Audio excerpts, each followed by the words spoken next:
Joe Gibbs Racing just shocked the entire NASCAR community. Drivers, start your engines. NASCAR season 2023 is now in full swing. Following almost 3 months off, drivers will return to the track this weekend for the Busch Light Clash at the Los Angeles Coliseum. Even though the race is merely a demonstration and there are no points at stake, it is an exciting way for the season to begin inside the storied Los Angeles Memorial Coliseum. And Joe Gibbs Racing just shocked the entire NASCAR community with this move. What is it? Let's find out. Hello NASCAR fam, and welcome back to NASCAR Live. But before we begin, subscribe to our channel and hit the like button. And let's begin. The Clash is a preseason demonstration race held on an improvised quarter-mile asphalt track constructed inside the Los Angeles International Coliseum. This year's event will be conducted inside the historic Olympic Stadium for the second time. From 1979 to 2021, it took place at Daytona International Speedway and gave drivers additional practice time before the Daytona 500. The event will be attended by all 36 charter teams, but not all of them will advance to the championship race. The Clash uses a series of heat races to select who advances to the main event, since it would be difficult to fit all 36 cars on the quarter-mile Coliseum track. In the main event, 27 drivers will compete. 9 will be eliminated. Drivers will get a 2-hour practice period on Saturday to acquire a feel for the course. 3 groups of the 36 vehicles will race side by side for an equal amount of time on the track. Following practice, there will be single-car qualifying, where each driver will have 3 laps to determine their quickest speed, 1 warm-up and 2 timed. The lineups for the 4 heat races on Sunday evening will be determined by the qualifying results. In each of the 4 heat races, the top 4 qualifiers will start at the front. In the 4 heat races, the drivers who finished 5th through 8th in qualifying will start 2nd, and so forth. The grid and lineup for the main event will be determined by the 4 25-lap heat races, which each feature 9 drivers. The top 5 finishers in each heat race progress to the main event, while the bottom 4 finishers in each race move on to the last chance qualifying events known as LCQs. The top 3 finishers in each of the 2 50-lap LCQs advance to the main event. 26 of the 27 seats in the main event will be filled following the LCQs, with the final spot going to the driver who finished first in the 2022 standings but hasn't yet qualified. The Busch Light Clash at the Coliseum will feature a 150-lap main event with a halfway point at lap 75. With just 1 past race at the LA Coliseum, it's challenging to choose someone other than Joey Logano as the favorite. Last February, he finished first after leading the final 35 laps. In addition to Logano, other drivers had successful seasons in Los Angeles. Despite finishing in second place, Kyle Busch led a race-high 64 laps. Only one other driver, Tyler Reddick, led the field, and he did so for only 51 laps when he was forced to stop racing because of a powertrain issue. Meanwhile, one of the longest-running team sponsors in NASCAR history, Interstate Batteries, kicks off its 32nd season as Joe Gibbs Racing's founding sponsor with an expanded presence that will include the company's recognizable green livery on all 4 of JGR's NASCAR Cup Series entries. The addition of Team Interstate more than doubles the Dallas-based company's exposure with JGR, as Interstate Batteries will have 13 principal sponsorships in the NASCAR Cup Series in 2023, up from the 6 it has traditionally had each year since 2008. On Sunday, at the Los Angeles Memorial Coliseum, Christopher Bell, driving the number 20 Toyota Camry for JGR, starts the Team Interstate campaign in the Busch Light Coliseum race, which is at 8 p.m. Eastern Time on Fox, on the MRN, and SiriusXM. Bell will run in the green and white of Interstate Batteries for the first time in his 7-year stint with JGR, which extends back to his NASCAR Xfinity Series debut in 2017. He will join notable drivers like Dale Jarrett, Bobby Labonte, and Kyle Busch in donning those colors.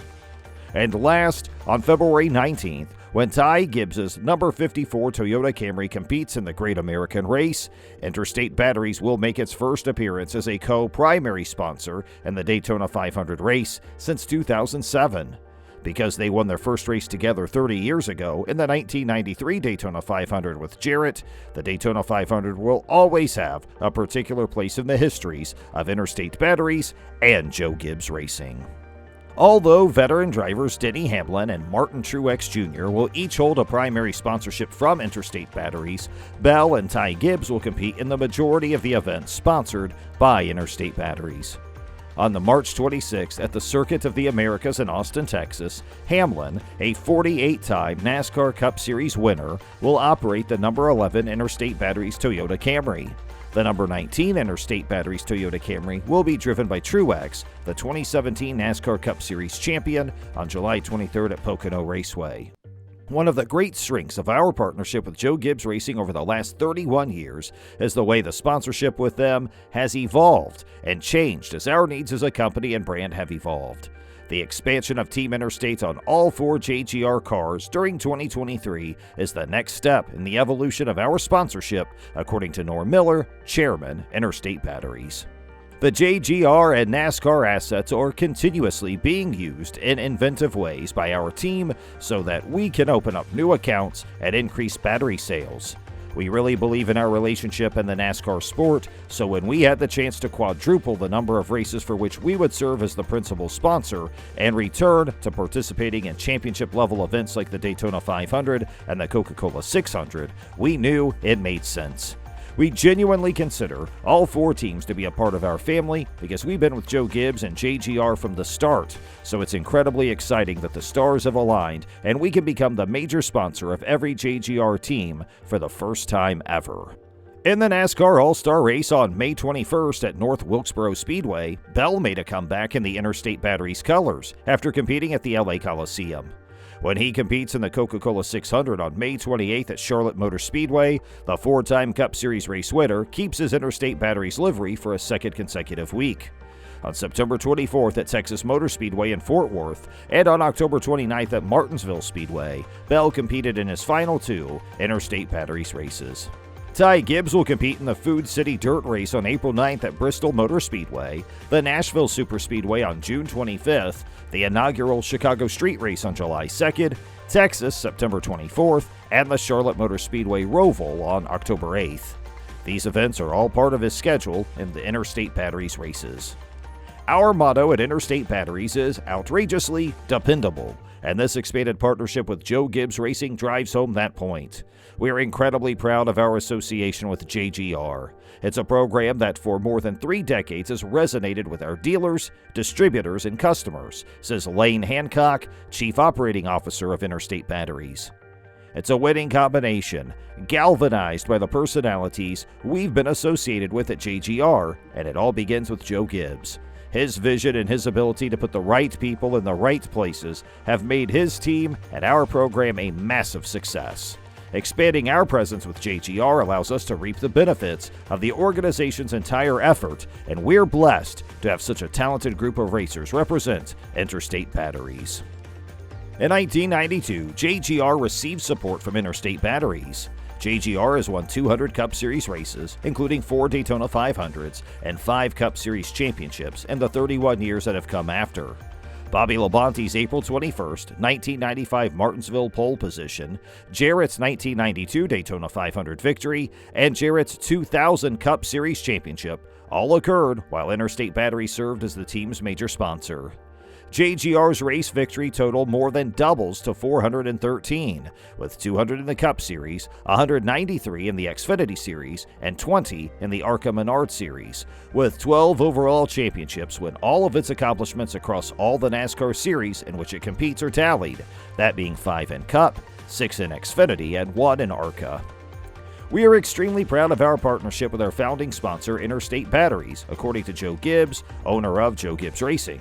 They have been such an important part of our team for over 3 decades now, and it's exciting to have them on board all 4 of our cars this season. The best part of our partnership is the relationships we've built with everyone there over the years. It all started, of course, with Norm and Tommy Miller, and now includes Lane and his entire team. It's going to be a great season. The NASCAR Hall of Fame has inducted Gibbs along with 3 other drivers who have competed for JGR since its founding in 1992. Jarrett was welcomed into the Hall in 2014, while Tony Stewart, Gibbs, and Labonte were all included and inducted as members of the class of 2020 at the same time. On the other hand, Joey Logano's rise was fueled by a crucial ambition. I'm going to be Jeff Gordon's worst nightmare. In his quarter midget in Connecticut in 1997, 7-year-old Joey Logano was still a novice driver. 25 years later, the 32-year-old, a 2-time champion who has accumulated 31 points-paying victories in 14 full-time seasons, is the reigning champion heading into the 2023 NASCAR Cup Series season. About the only things that have changed for the number 22 Team Penske Ford driver who pushes hard are his improving statistics and his family. Logano has always been aggressive, therefore the hostility he displays on the track today is not a recent development or learned behavior. Logano stated that the Hartford, Connecticut Current wrote a piece about kids racing quarter midgets and such. They questioned me a little and I responded, I'm going to be Jeff Gordon's worst nightmare. I was 7 years old and racing quarter midgets. That was my intention.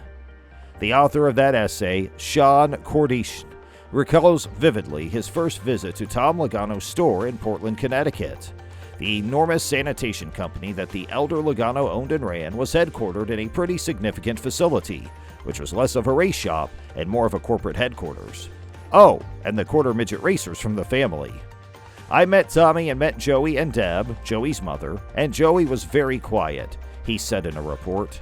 I mean, he was 7 years old, and I think he was just shy about everything. And when he did speak, you could tell there was a confidence that he had himself. But it wasn't like arrogance. It was just a 7-year-old kid who was totally excited about what he was doing and the success he was having. And that ends today's episode. We sincerely hope you enjoyed our video. Don't forget to subscribe to our YouTube channel to see even more of our incredible videos.